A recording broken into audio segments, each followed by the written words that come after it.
أرسل رسوله بالهدى ودين الحق ليظهره على الدين كله ولو كره المشركون أشهد أن لا إله إلا الله وحده لا شريك له وأشهد أن محمدا عبده ورسوله اللهم صل على محمد وعلى آل محمد أما بعد فإن أصدق الحديث كتاب الله وخير الحديث حدي محمد صلى الله عليه وسلم شر الأمور محدثاتها وكل محدثة بدعة وكل بدعة ضلالة وكل ضلالة في النار.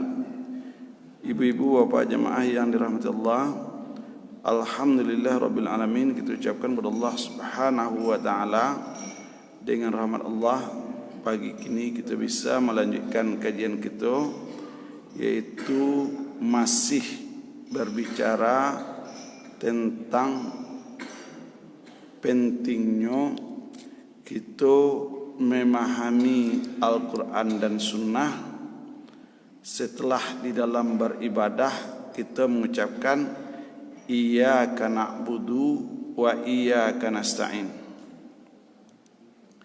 Jadi petangkolah kita jelaskan bahasa Allah Subhanahu wa taala di dalam surah Al-Mujadilah ayat nan kasabale. A'udzubillahi minasyaitonir rajim. Yarfa'illahu alladhina amanu minkum walladzina utul ilma darajat. Allah mengangkat derajat manusia itu karena iman dan ilmu. Yang kedua di dalam surah Fatir ayat yang ke-28 Allah jelaskan innama yakhshallahu min ibadihil ulama. Hanya saja orang yang takut berbuat dosa itu, hanya saja orang yang takut melanggar larangan Allah itu karena mengakui dan mengetahui keagungan Allah adalah orang-orang yang berilmu banyak. Yang ketiga dijelaskan oleh Allah dalam surah Al-Baqarah 269, yu'til hikmah.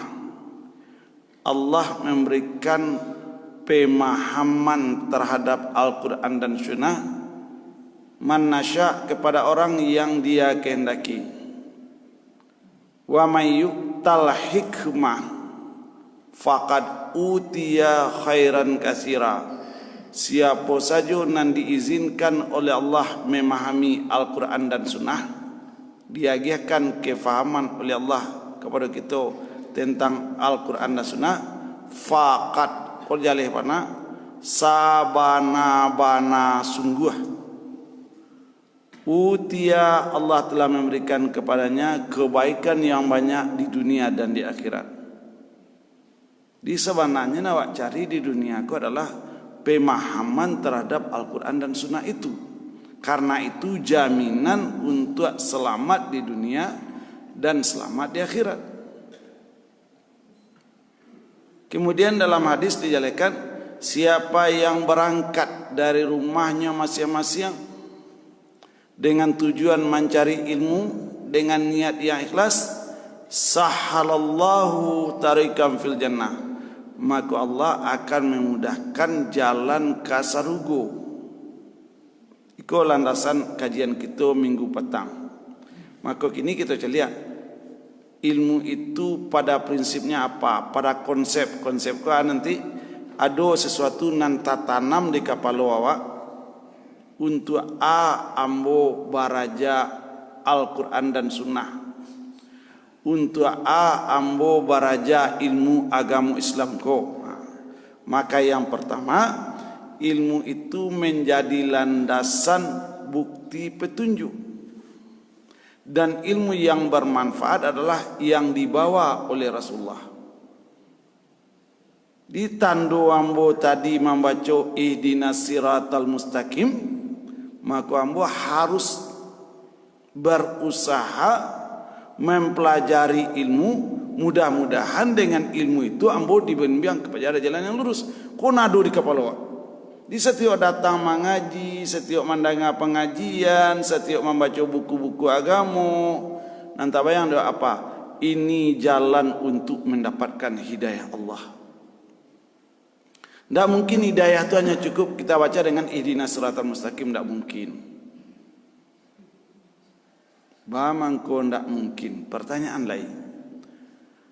Manusia akhir zaman ataupun nabi terakhir nan paling hebat ilmunya itu adalah Nabi Muhammad. Namun ibu dan bapak dalam surat Taha ayat 106 sampai balik Allah jelekan Rabbi zidni ilma. Ndak ada di dunia ko orang yang dapat ilmu setinggi ilmu Nabi Muhammad, ndak ada. Tapi Allah ingin jo baca minta kamu apa? Rabbi zidni ilma.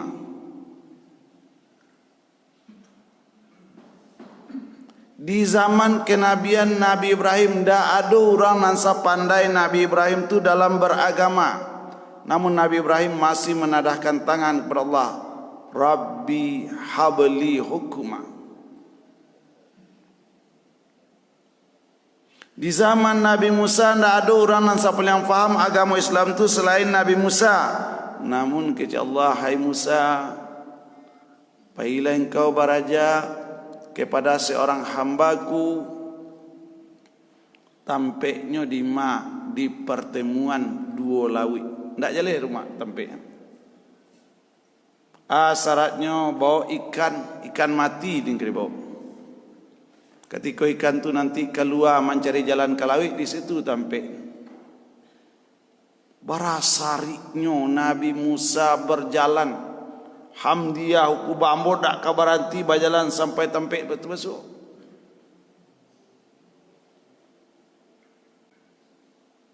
Jadi kalau kita lihat sejarah para nabi, mulai dari Nabi Adam sampai Nabi Muhammad, Allah mengangkat mereka dengan ilmu nan langsung dari Allah.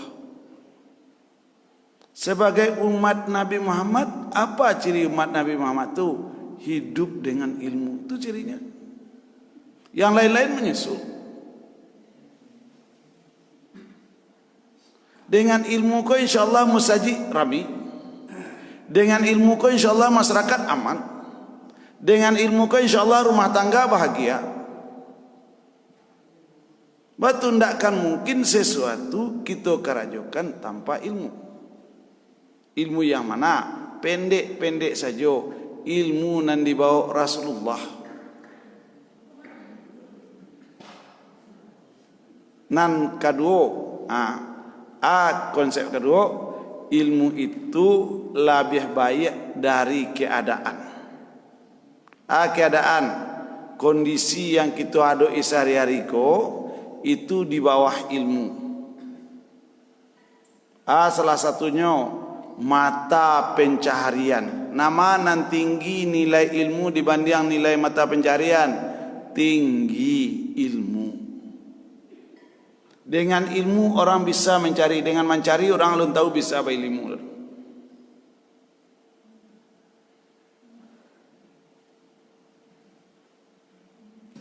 Jadi tidak. Ketika sahabat-sahabat Nabi lah hijrah ke Madinah, salah satunya Abdurrahman bin Auf, beliau itu kan masuk Madinah dengan modal nol.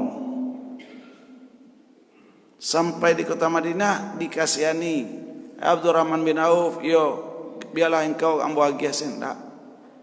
Dia datang ke pasar, sampai di pasar menjadi tukang angke. Beliau berinfak langsung. Kenapa? Karena beliau sudah ditempa oleh Rasulullah dengan ilmu yang luar biasa hebat dalam Islam. Pai manggaleh ke Syam, balik di Syam, separuh kekayaan beliau untuk disedekahkan.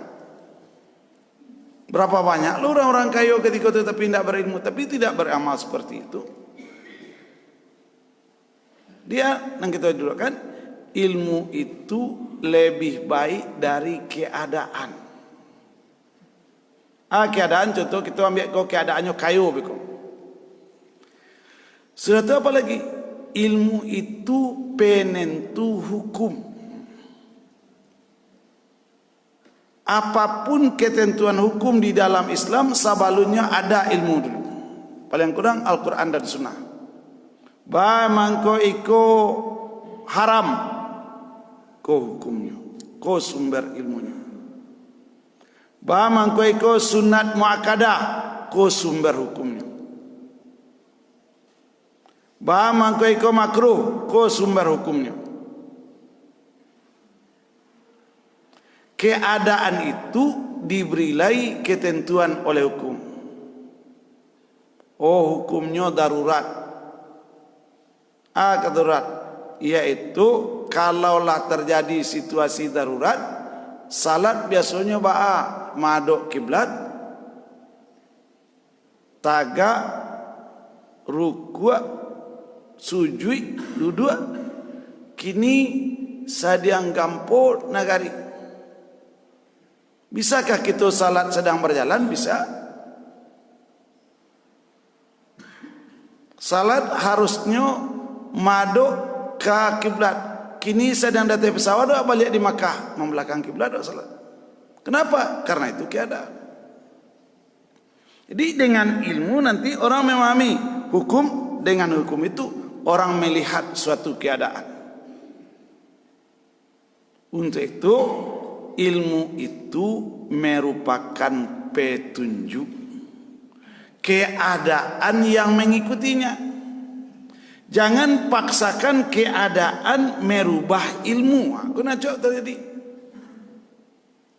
Dicocok-cocokkan keadaan, dicari-cari ilmunya. Tidak. Ilmu dulu baru distelnya keadaan tadi.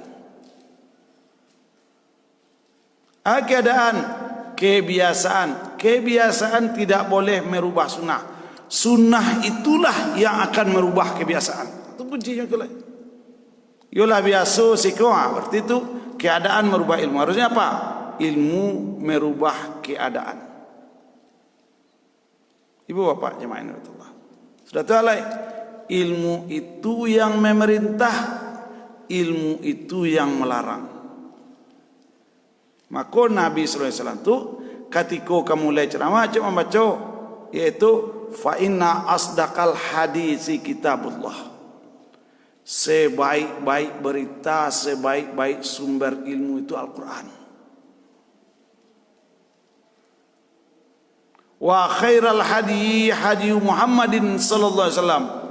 Sebaik-baik petunjuk itu petunjuk yang dibawa oleh Nabi Muhammad itu. Nabi yang membaca dalam hadis sahih. Wa syarrul umuri muhdatsatuha.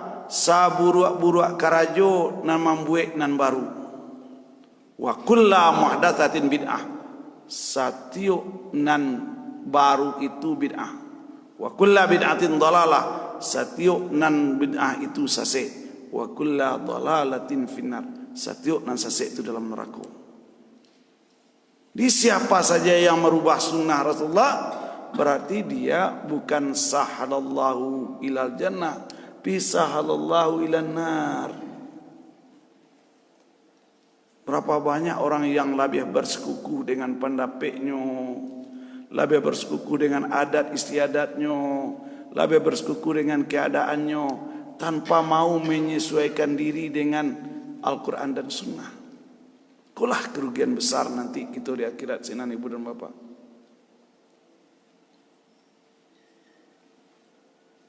Kece Ali bin Abi Talib nasihat beliau kau kun aliman au muta'aliman au sami'an au muttabi'an fala takun khamisan. Jadilah engkau orang yang alim kecil atau orang yang muta'alim baraja, atau orang yang mandanga, atau orang muttabi' yang ittiba' rasul. Jangan jadi uranan kalimu. Berarti saya urut jangan jadi uranan kalimu. meninggal Ali bin Abi Talib. Ditanya orang kepada Hasan bin Abi Talib radhiyallahu anhuma, ya Hasan, apa maksudnya jan jadi orang kalimah tu? Pelaku bid'ah. Tapi koleh. Tu yang kalimah tu. Maja indah, baraja indah, mandanga indah, mencontoh Rasul indah, tapi beribadah rajin. Kau ragu?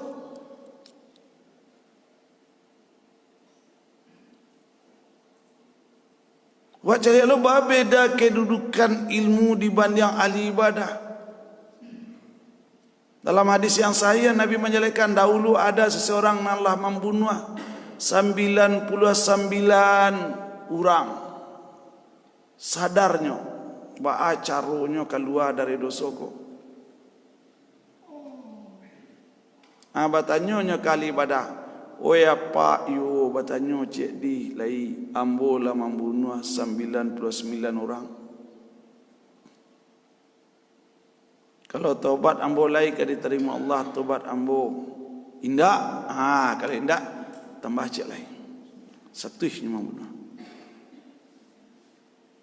Setelah membunuh sadarnya oleh batanyonya ke ahli ilmu. Wah Pak, yo ambo lah membunuh 100 orang. Laikah bisa taubat ambo diterima Allah? Lai. Baca ronyo. Pergi engkau tinggalkan negari kau 7 negari yang lain untuk beribadah di sana. Di tengah jalan mati. Alun berbuat apa-apa baru taubat. Maka berebutlah antara malaikat rahmat dan malaikat azab. Maka Allah dakekkan sajangka kematiannya menuju tempat dia yang akan hijrah. Begitu tingginya nilai ilmu dibanding nilai ibadah. Kece orang ahli ibadah tidak bisa. Kece orang ahli ilmu, kalaupun kita berdosa sebanyak itu, asal tobat itu dengan ikhlas, dengan murni, dengan kesadaran yang luar biasa, Allah akan terima.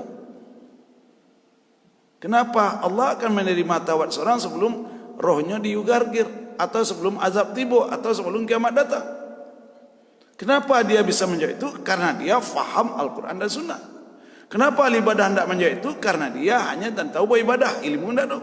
Aku namanya gini, orang nan rajin beribadah, tiba pengajian pulang, itu namanya gini. Kau iya bersedia awak mengau Ustaz, pernah diundang kemari, awak selalu ngaji sikap. Habis kau bernilai lah Ustaz, kau nak rancak. Kenapa buat lah tu? Nyamang ngaji indak sekali indak, tentu lo menentu nama Ustaz nak rancak indak. Tapi kau ulama masjid bantuan aku tidak bisa Ustaz ni. Percaya kami itu. Kan banyak nentukan nilai kau. Bagi orang pemain bola aku lah angoi. Anak penonton sipak ada ke disipak nilai. Angoknya tidak dolai. Seperti itulah keadaan umat Islam kita. Mengaji tidak amuah. Beribadah rajin. Otak santiang lo dari orang nama raja. Nah ibu bapak. Untuk itu ilmu itu nanti yang memerintah. Ilmu itu yang melarang. Jadi ketika kita lah tahu ini perintah, ini larangan, maka orang berilmu patuh aja itu. Di ilmu itu akan menyelamatkan dirinya ketika dia mengerjakan perintah dan ketika dia meninggalkan larangan. Itu guna apa ilmu? Itu nak jadi konsekuensi apa? Aku nado di kepala. Ambo akan beraja ayat-ayat perintah. Ambo kerajakan ayat perintah ko, ambo baik nanti di hadapan Allah. Ambo akan beraja ayat-ayat larangan. Ambo kerajakan ayat, ambo tinggalkan ayat-ayat larangan ko, ambo akan bahagia di hadapan Allah. Awak baca Al-Quran nanti 30 juz tu. Bara ayat perintah ndak banyak doh. 108 paling kurang. 108. Rabu labaran tahu. Itu jelas.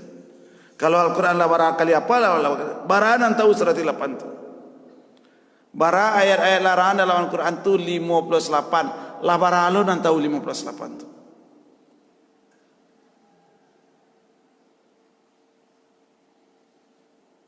Jadi orang berilmu dia kejar apa? Ayat perintah anan harus ambo amalkan, cari. Mana ayat larangannya cari. Karena ada yang tidak berilmu tidak tahu bahasa itu larangan. Karena awak tidak beraja, tidak tahu ikut perintah. Itu yang membuat awak kemudian menyasar di akhirat itu. Untuk itu, keadaan, kondisi yang kita alami sehari-hari ko dengan segala nikmat Allah ko, kalau tidak berilmu, sarupo padang. Jika tidak diikuti, akan menjadi pembabat di tangan orang yang suka main-main. Contohnya, hidup di dunia konya Allah dalam surah Kahfi, seroman ayat hujan turun dari langit. Sudah hujan, tumbuh rumput-rumput hijau serancak-rancaknya. Lama-lama rumput ko kuning, lama-lama rumput kuning cako ditiup angin, habis balik. Sakitunya, kini wak rumput hijau atau rumput kuning ko, awak nan tahu. Iyo, sore petang, seorang istri dokter umur 51 tahun masuk rumah sakit, pergi langsung. Takana kada awak dokter spesialis, bahasa awak kasapai capek tu, kena terbayang tak? 51 baru, amaknya saja nan umur 83 masih duit, anaknya umur 51, udahnya saja nan umur 64 masih duit. Kalau itu cah laila barajabat tu wak mudo baru kau nama bayu kau. Sebentar lagi wak tahu ayat-ayat perintah wak mudo baru kau nama bayu. Biarlah sebentar lagi wak tinggalkan larangan kau wak mudo baru kau nama bayu.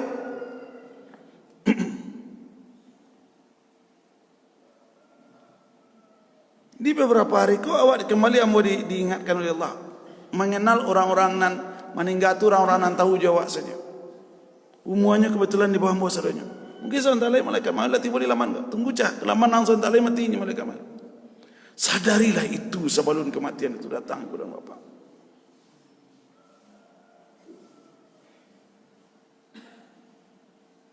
Dan nyala itu suami dokter, anak dokter, alai. Tapi tiba aja, iza jaa ajaluha la yastakhiruna sa'atau wa la yastaqdimun. Tidak kita isi hidup kau dengan ilmu-ilmu tentang ibadah, ilmu-ilmu tentang akidah. Apa yang akan kita bawa menghadap Allah itu?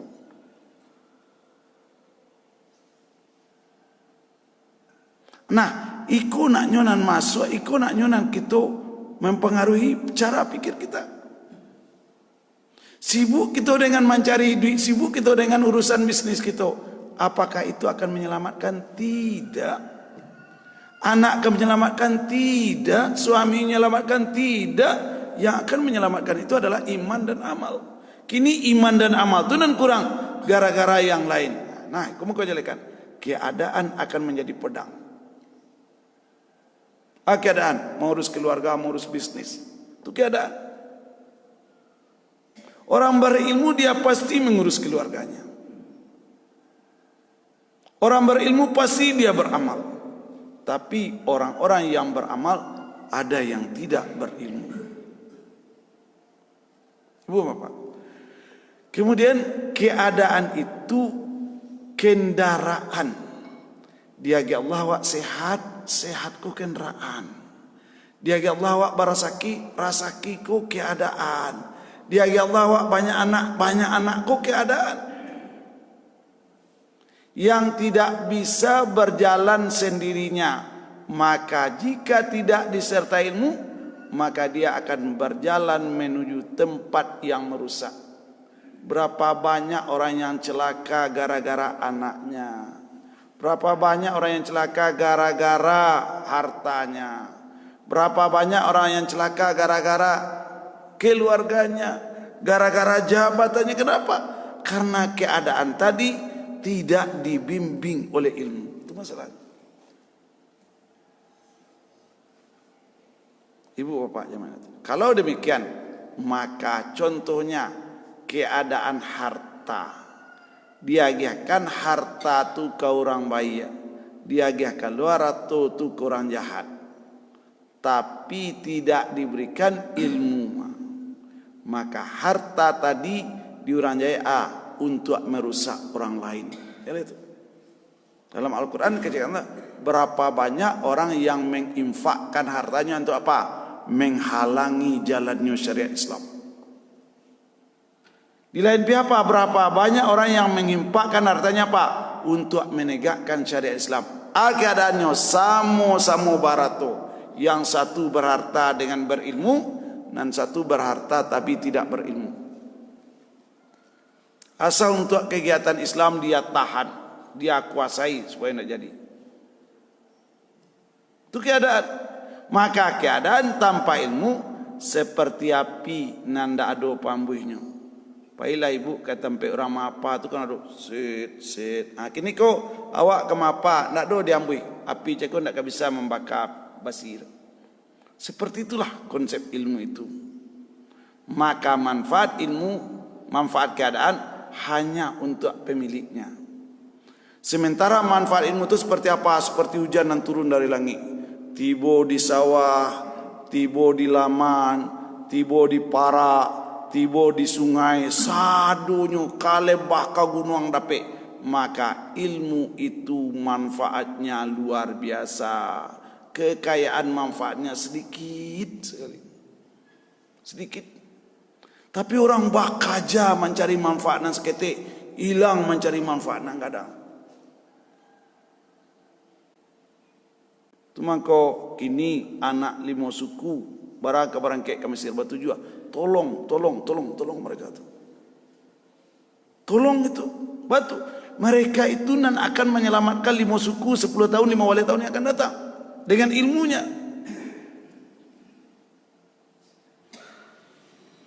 Untuk itu maka ilmu ruang lingkupnya lebih lawe dibanding harta. Kenapa?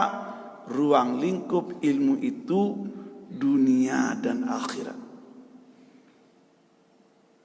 Contoh, ba'a idui sesudah mati. Itu tanyakan kepada pakar fisika, cair, selesai itu. Kita tanya ke ahli biologi, jadi tanah, selesai. Kita tanya kepada Rasulullah, bagaimana hidup sesudah mati, hidup kembali. Berbeda. Hidup kembali untuk apa? Untuk mempertanggungjawabkan masa yang pendek. Atamakan ku di kepala, untuk apa lagi? Untuk mencapai hidup yang abadi. Mau sengsara abadi atau mau bahagia abadi. Hanya ilmu yang bisa menjawab. Ilmu apa? Ilmu dari Al-Quran dan Sunnah. Nak kabasuh di ahli fisika, nak kabasuh di ahli matematik, nak kabasuh di ahli bom atom dan lain-lain. Tapi hanya basuh di Al-Quran dan Sunnah. Kalau orang berilmu tentang akhirat itu, maka dia akan keluar dari keadaan yang menghalanginya mencapai akhirat itu.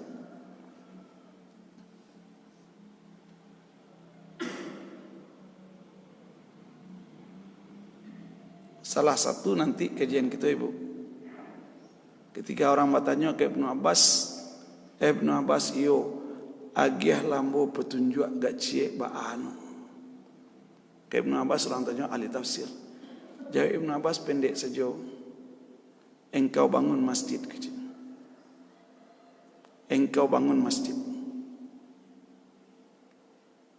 Engkau duduk dalam masjid itu sampai engkau faham ilmu. Engkau ajarkan, engkau amalkan.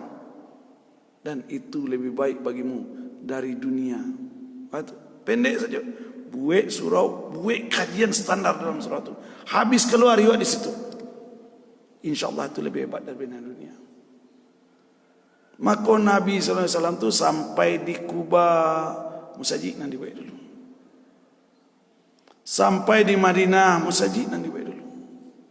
Sudah itu mengalai menata umat dalam musajid itu. Tidak usah punya teori-teori banyak mana.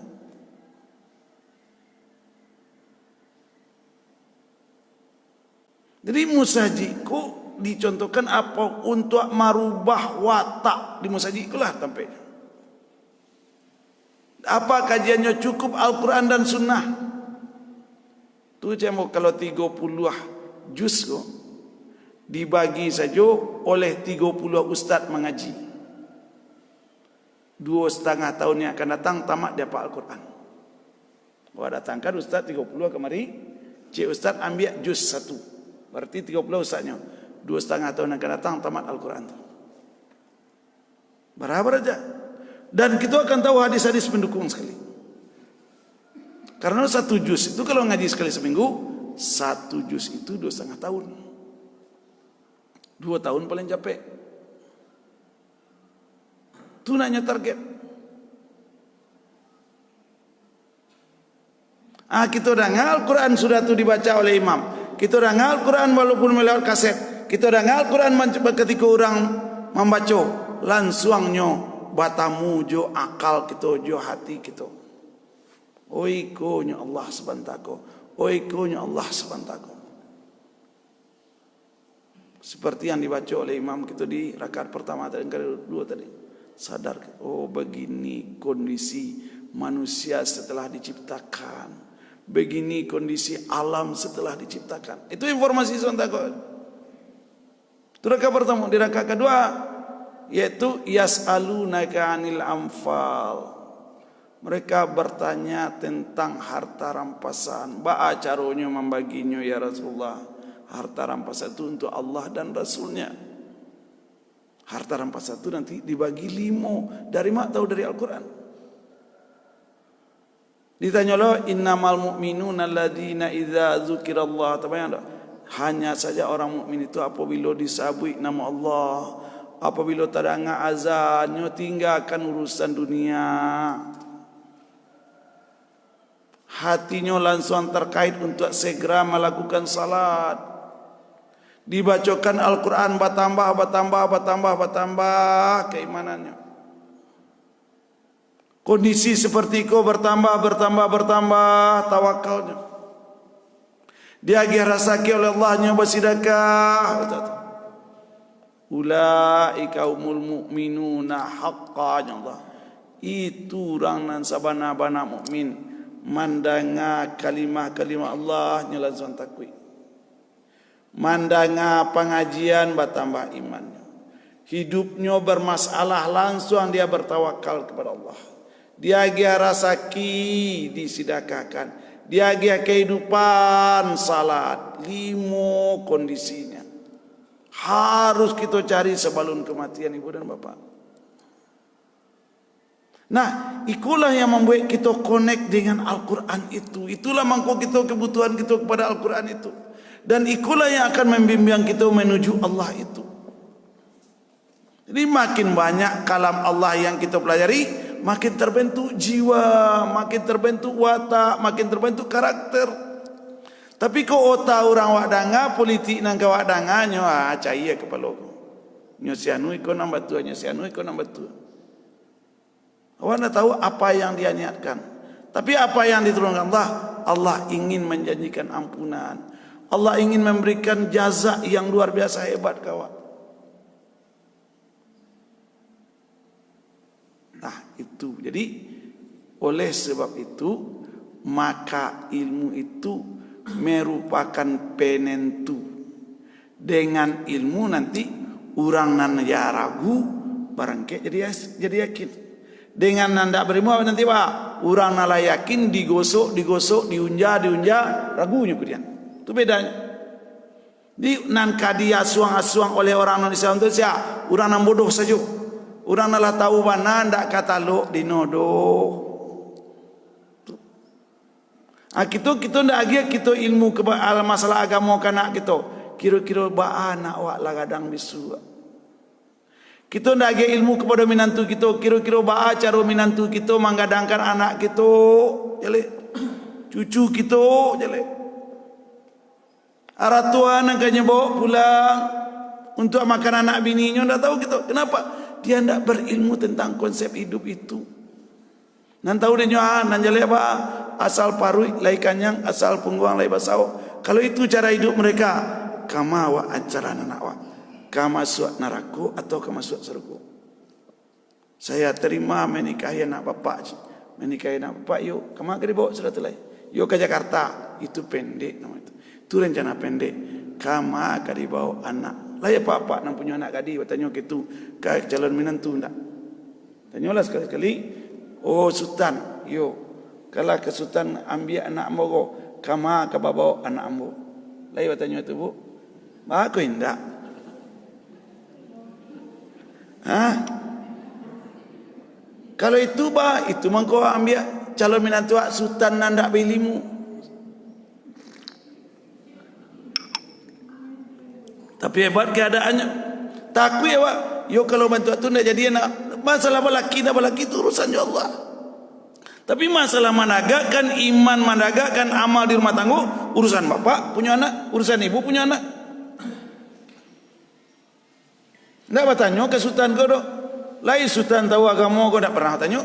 Perlu di mana sultan Karajo? Auto baru sultan Bali. Lapak lapak rumah lapak auto baru. Rumah dan auto tidak menjamin kebahagiaan akhirat ibu dan bapak. Jale. Bahas sepakat. Kau ilmu kau akan terbentuk. Keadaan mencari menantu keadaan. Baik mencari menantu. Hanya dicari dulu.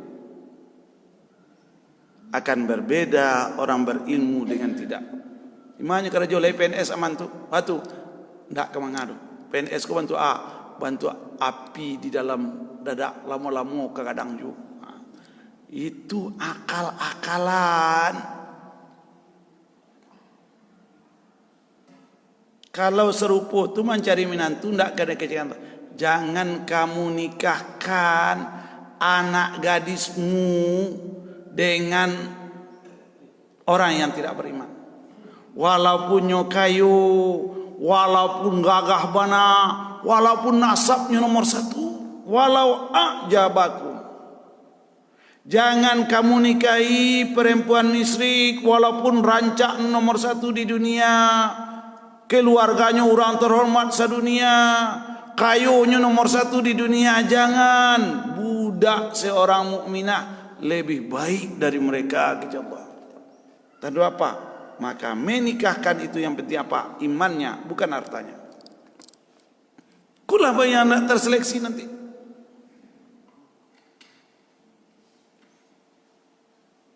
Gua pernah dulu bertanya, yo kamayo, kok baraja kamu dulu gak 3 bulan bahannya baru lamaran ambo nak telok dia. Ndaklah silakan. Enggak pernah. Jawab kan takut. Seorang dokter dulu kan mau kecian di sekolah seorang dokter. Dokterku dilamar oleh seorang insinyur teknik sipil. Dokterku di imannya dulu adalah siswa teladan, dapat undangan untuk jadi dokter. Saya melamar ibu, oke. Apa ilmu bapak tentang agama melamar saya aja. Dokter itu tuh. Ya kan saya S1, saya juga S1. Saya dulu dari iman, belajar agama, bapak dari SMA. Maukah bapak belajar agama 1 tahun, tahun depan lamar saya? Ya hebat dokter. Masih duit dokter tuh gini. Kakaknya dokter dilamar oleh seorang, bapak insinyur itu ya, bapak enggak tahu agama, enggak usah aja dulu deh. Baras standar orang tuh. Jadi kalau orang lah memahami Islam itu dengan benar, makanya akan menseleksi orang berdasarkan konsep itu. Bayangkan bamang kau banyak di Sumatera Barat kau kasus perceraian sa Indonesia. Padahal awak kau sakacianya tingkat perceraiannya peliamannya salahnya kau. Sebab dorang awak mencari menantu dan perlu titik. Jale carilah. Ambillah data ke pengadilan agama itu di mana perceraian persentasenya terbanyak di Indonesia, di Sumatera Barat.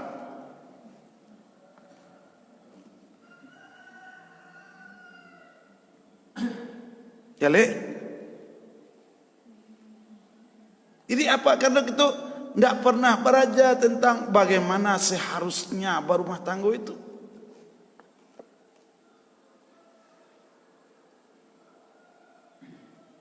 Begitu. Jadi ilmu itu yang membedakan orang ragu baraja ilmu menjadi yakin.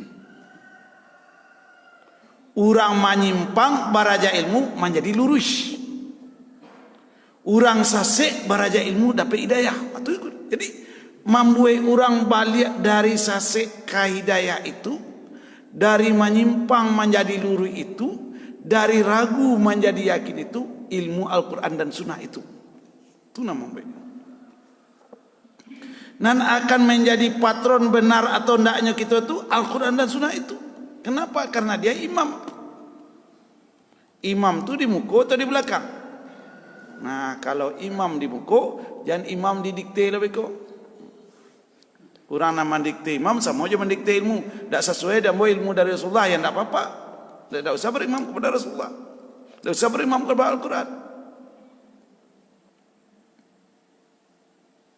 Untuk itu, Allah dapat diketahui dengan ilmu. Fa'lam annahu la ilaha illallah.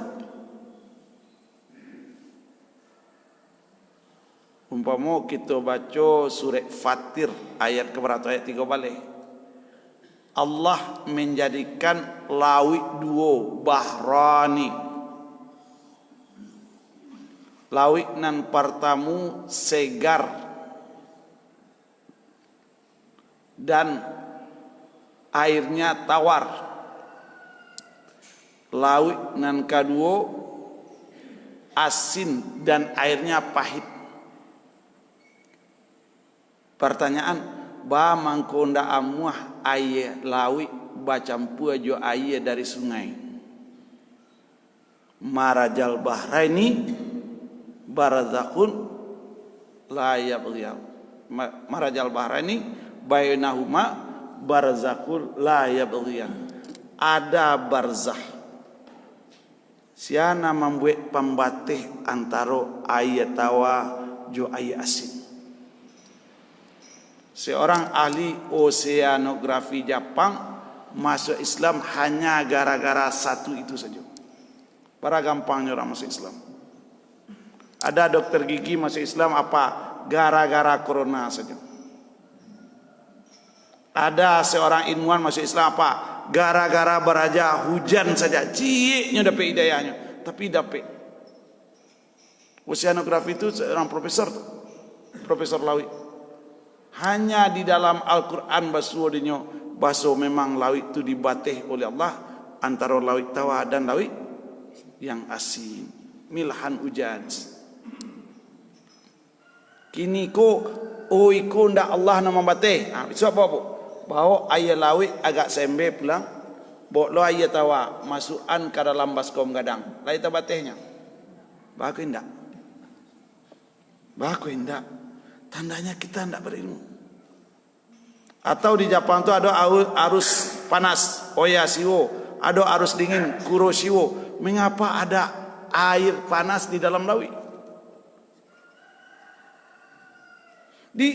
Dengan cie itu masuk, ya Allah, inilah yang mengantarkan aku untuk mengenalmu.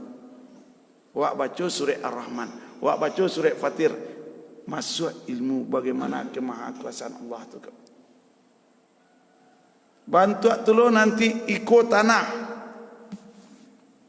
Sapot ditanam di siko lado sebatang, tomat sebatang, pelo sebatang. Tumbuh siana magiah raso. Tanah, pupuk atau sia. Baku awak menanam tomat indak taat ke Allah. Baku awak menanam lado indak taat ke Allah. Berapa banyak orang nandak nan cuek saja di parak ketika azan berkumandang. Tandanya dia tidak mengenal Allah. Dijadikan oleh Allah biku awak tidak taat ke Allah. Lado ko menjadi tidak baraso, dijual ke padang malam. Tak mau dok batu, lado apa tak padanya baru tu. Segitu saja di. Gampang bagi Allah merubah tu.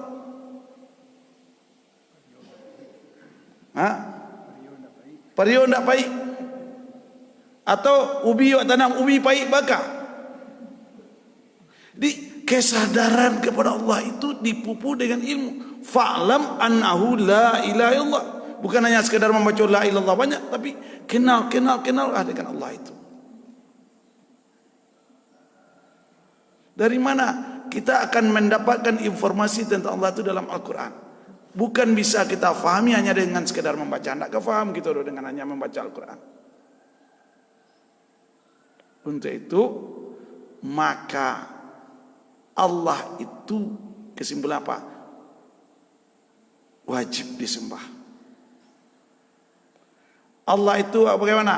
Wajib ditauhidkan. Allah itu bagaimana? Wajib dipuji, diagungkan. Adulunan membuat orang amuah menyembah Allah, membuat orang amuah memuji Allah, mentauhidkan Allah, karena ilmunya tentang Allah itu. Itu bedanya. Wak lihat kondisi pegawai, baralah senang jadi pegawai.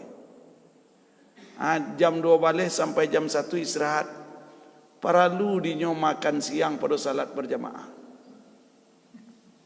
Jadi banyak. Bekola hampir masuk. Tak kaja-kaja salat di sudut meja. Banyak. Kenapa? Karena narasaki nangkanya makan tu Allah yang sembah tu nama dia tu nak tahu. Kau kan waktu istirahat. Mau marokok sebatang dulu. Baca Quran pagi kau dulu. Kenapa ndak beribadah? Kenapa ndak berzikir yang baik? Habis kau dah tinggal 5 minit ke masuk, pakai kaja baru tu leh. Lepas tu salat. Manganya tadi salat. Korupsi lah bapak sebagai pegawai yang betul itu. Jadi korupsi itu tidak akan bisa dicegah tanpa orang takut pada Allah. Tidak akan bisa dicegah. Untuk itu apa? Dengan ilmu orang bisa berjalan sampai kepada Allah. Jo ilmu kita menuju Allah itu ibu dan bapa. Di bajalan kamawak go, kamati sudah mati kama kasarugo. Juanan kamantan kesinan dengan ilmu. Ibu dan bapak jemaah Allah. Dengan ilmu bisa disadari, yaitu berbagai macam syariat, berbagai macam hukum-hukum yang diturunkan Allah bisa dibedakan antara yang halal dan haram. Patangku Allah mengajar para jawara bagus sekali. Dengan ilmu persaudaraan bisa dijalin. Allah meletakkan al-mu'min ikhwah, persaudaraan se-Islam, se-agama. Kita merasakan saudara-saudara kita di belahan bumi yang lain kini kok sangat menderita. Maka dengan ilmu kita kirimkan korban kepada mereka. Tumang ko jo ilmu ko diulang sekecil kaji. Besok ko orang kayu jo orang miskin nama banyak dapat dagiang.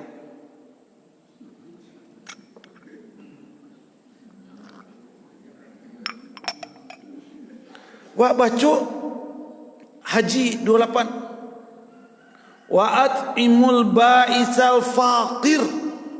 Jadi agi makan dengan daging korban itu orang fakir yang sengsara. Ba'is sengsara, fakir le. Jadi kini kita lagi orang miskin songgo, orang kaya songgo. Di mana kita menjalankan sunnah? Di mana kita yakin pada Al-Quran? Di beberapa panitia kata, Pak, yo tolong orang miskin tu koponyo 2 sekurang-kurangnya cepo. Orang kaya koponyo C. Tolong kopon tu dia agian nomor Pak. Kalau orang miskin tak menjapui antahan dagian kanyo, kalau orang kaya tak menjapui agian ke orang lain.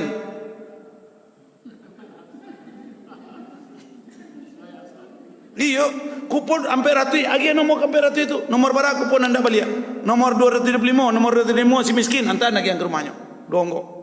Oh nomor 230 orang kayo, agian kurang lain. Tak perlu dinyata. Jadi wa'at imul qani wal mu'tar nyata. Jadi kalau orang miskin nan punya harga diri tidak menjapui daging korban antarkan. Kalau orang miskin nan meminta-minta agiakan. Kalau orang kayo tidak usah dipikirkan. Itu maka ya ayuhan nas fi kulli baitin wa kulli amin adhiyah. Cie rumah tanggo tu cie satu korban. Bara rumah di lima suku. Banyak. Sebanyak tu nak korban disko. 7.000 awak di lima suku ko telok barampe. Anak baduo, apaknya surang, amaknya surang. Anak bayu 1.000 sari, baduo 2.000, amaknya 2.000 lo, lampe 1.000, apaknya 3.000, korban cik rumah cik. Cukup 7.000 rupiah menabung sehari, korban setiap tahun. Korban setiap tahun. 7.000 kali 300, 2 juta 1. Kali 6, 2.500.000. Besok di jarian Jawi Narancak Rago 16 juta. Sabar. Tapi ada semangat berkorban. Dibantu besok je Jawi 16 juta. Banyak gini kok. Ustaz, yo kami bitin 16 juta. Ko Jawi itu apa sih kuat. Jadi tahan-tahan lo. Satu orang satu rumah harus berkorban. Itu target di lima suku kok. Maka besok badabi ada giang. Maka nanti taraso nandak keroban saja berarti orang miskin. Agian 10 kilo surang. Jadi oh lebih 10 kilo silakan simpan di rumah. Seperti itu semangat berkorban kalau kita belajar sunnah Nabi itu. Nah, ada ibadah yang terbaik besok kau tanggal 10 Zulhijjah boleh 3 kali selain berkorban. Awak dah boleh naik haji tu. Apa lain yang gagal naik haji kau balik korban agak dua. Alun tahu bapak kau bisa berangkit tu. Kalau kondisi seperti itu. Pak Bu, sarik nak haji. Alun terlambat lah. Raya sampai kini. Silakan untuk korban dulu. Alun terlambat lah. Oh awak pemakai Imam Syafi'i. Lain labiah nang kadi makan tanggal 3 Walai Zulhijjah. Berkorban. Awak mazhab Maliki.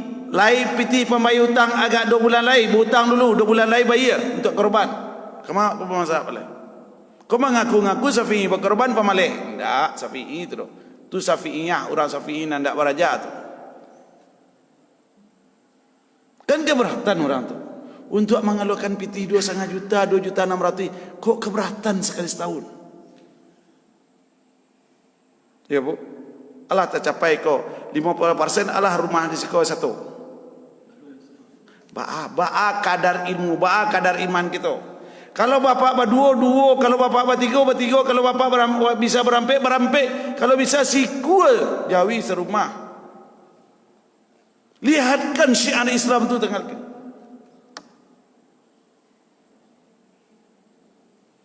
Jaleh ayat menjelekan mentutup. Bama ko aragu dendak yakin dendak berilmu. Berapa yo 1.000? 7.000. Belanja pajak sehari? Nama banyak untuk korban pada belanja pajak. 7.000 kan kamu gerakkan gecelengan 7.000 kau berampek anak 1.000 surang, amaknya 2.000, apaknya 3.000. Selesai berkorban tiap tahun rumah tu. Mampu payah mana yo 7 kali 3 bara sebulan 210.000 masukan. Kalau menampai ya, tapi nampai rancak nan jo pitih receh ko. Rancak tabungan korban masukan tiap hari. Biko para menambah agak 1.000 lay, 2.000 lay satu seluruh rumah tangga berkorban. Baniat kita saja kini nalun bisa kini. Kira-kira ibu kau balik dari kadai lay balabeh piti 2.000 ko. Masukan tiap hari berkorban ibu tahun ketibu tidak cukup tambah setahun lagi berkorban tahun ketibu. Apa yang memotivasi kita? Ilmu dari Nabi Muhammad ke Nabi. Hai manusia, berkorbanlah kamu setiap rumah setiap tahun. Hadis kau tidak baca, kan itu permasalahannya.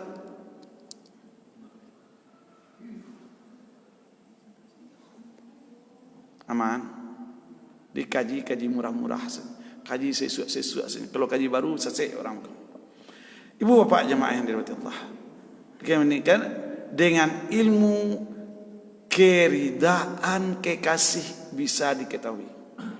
Redanya Allah itu dengan ilmu kita cari. Dan dengan ilmu bisa mengantarkan ke tujuan yang terdekat.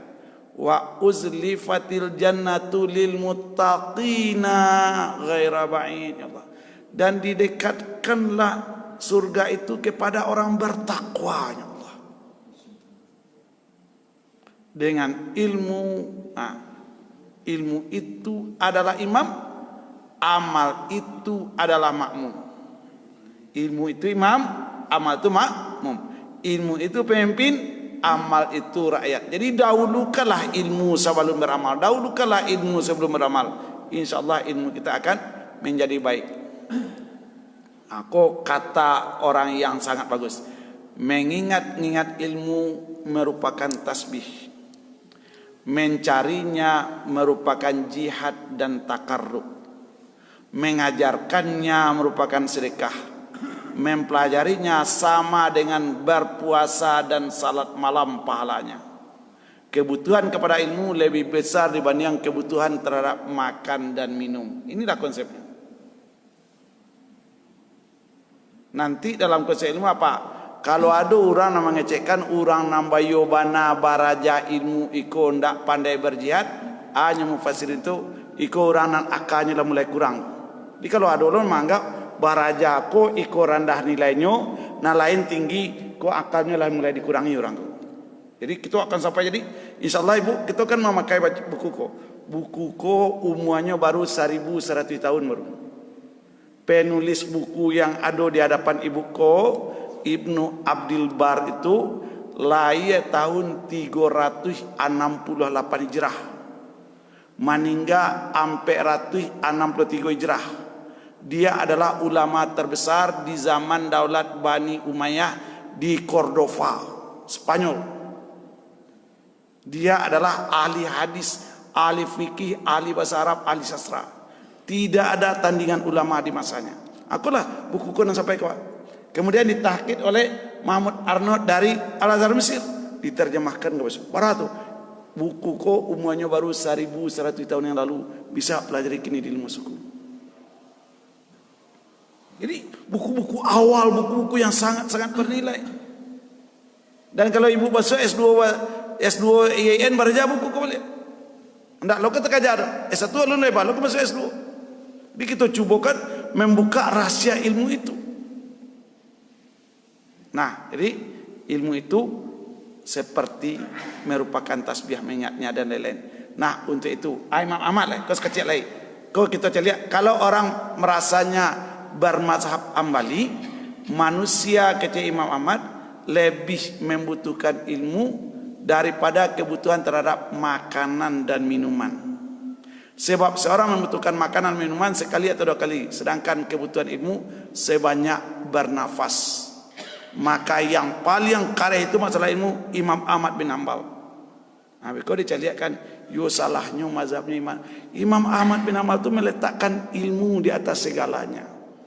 Kalau lah mengaku mazhab Ambali, oh ambo ndak, ambo mazhab Syafi'i, ambo mazhab Hanafi, mencari ilmu lebih utama dari salat sunat. Bakok salat sunat kalau kok barajain ndak, tandonyo mazhab apa kok? Kalau mazhab Hanafi ndak lodo, mazhab Syafi'i ndak lodo, mazhab Hambali ndak lodo, mazhab awak sebenarnya. Kalau mazhab Rasulullah wajib. Di kalau kita mengaku mazhab Syafi'i apa? Baraja itu lebih tinggi nilainya dibanding salat sunat. Maka Imam Ahmad ketika ke baraja azan orang. Kau murid-muridnya sudah baraja azan orang. Tagaknya yang engkau pelajari sekini tidak kurang pahalanya dari salat sunat kecil Imam. Bantu tu. Dewa indah azan orang lalu angkat tangan. Lucu. Masuk ke tu angkat tangan. Selesaikanlah ustaz tu mengaji dulu baru angkat tangan. Jadi agak kalau masuk kepada bab ilmu, ilmu itu memang mengarahkan orang untuk disiplin ibu dan bapa. Jadi kalau kita baraja mazhab Hambali, ndak ada duit kalau ndak ke baraja ilmu. Kalau kita baraja Imam Syafi'i apa? Baraja itu lebih utama dibanding salat sunat. Baraja Al-Quran dan sunnah. Mudah-mudahan kita masuk ke 3 mazhab sekurang-kurangnya. Dan kalau kita menjadi mazhab Rasulullah apa? Ilmu itu, talabul ilmu itu faridatun ala kulli muslimin wal muslimat. Segitu lo baru kaji.